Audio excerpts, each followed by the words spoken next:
Raise your hands if you like old station wagons. Me.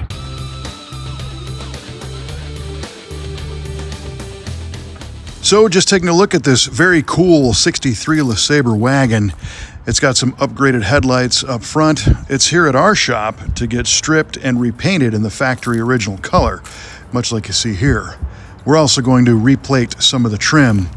You see the 3 Ventaports there. If it had 4, it would be on the Buick Electra line, but this is a LeSabre. Some slotted, polished US mag wheels have been added, and we're gonna fix some of the other trim on the car. The owner wants the roof rack removed for a more slick top appearance, and I think there's a neat little LeSabre badge back here with a sheet metal screw going right through the trim. I don't think that's original, and it's gonna go. We've got the Pharaoh's Car Club sticker, which is a local St. Louis area car club. Pretty cool. Again, nice, pretty nice trim to start with. It's got some pits in it, so we're going to replate that stuff and make it look nice and clean. But overall, this Buick wagon is a really sharp car. There are lots of cool things to see and do inside this very cool 60s Buick wagon.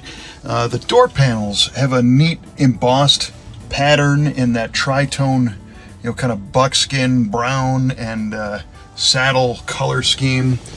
Bucket seats. You never see bucket seats in a Buick wagon with a console, and this is a short console. If this was a GS, the shorty console by nickname is the one that goes up here with the 4-speed handle. Then you can have a full-length console, or this one, which they also call a consolette. 63, I don't know if that was even available in a wagon, but you never really know. Up overhead, you've got a rigid plastic headliner, and my guess is that the original headliner was this dotted material, and somebody was creative enough to put this in there. I think it's a pretty good idea, especially when you have, acres of headliner to replace.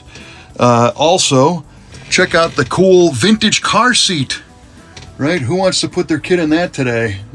Not me, but still kind of fun to see. Hang on, Junior. And then also up in the front, there's a couple other details that are kind of neat. You have a Rostra cruise control center right here. That's the switches for the cruise control. And then the odometer is showing almost 96,000 miles. I believe that. This car has been driven a lot, which is cool. It's what we like.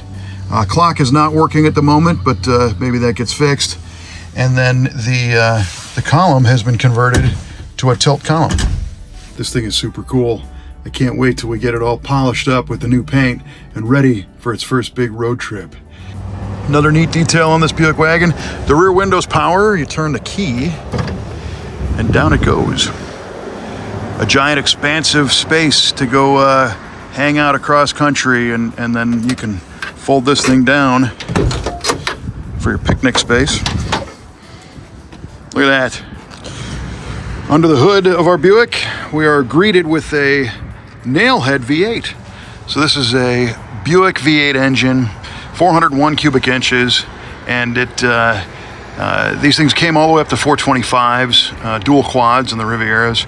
But this one has a Phytech fuel injection unit on it. Looks like a carburetor hiding right back there. Somebody put the Cadillac style air cleaner on it with a pretty neat stripe job.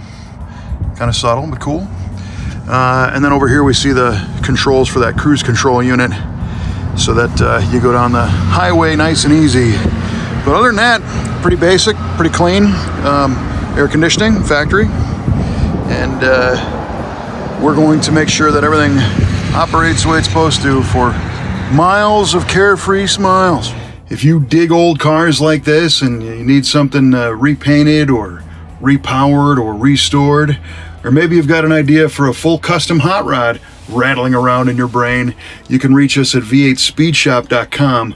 We're always willing to chat with you about it and maybe make your station wagon or hot rod dreams come true. Get you out on the great American highways. See you next time.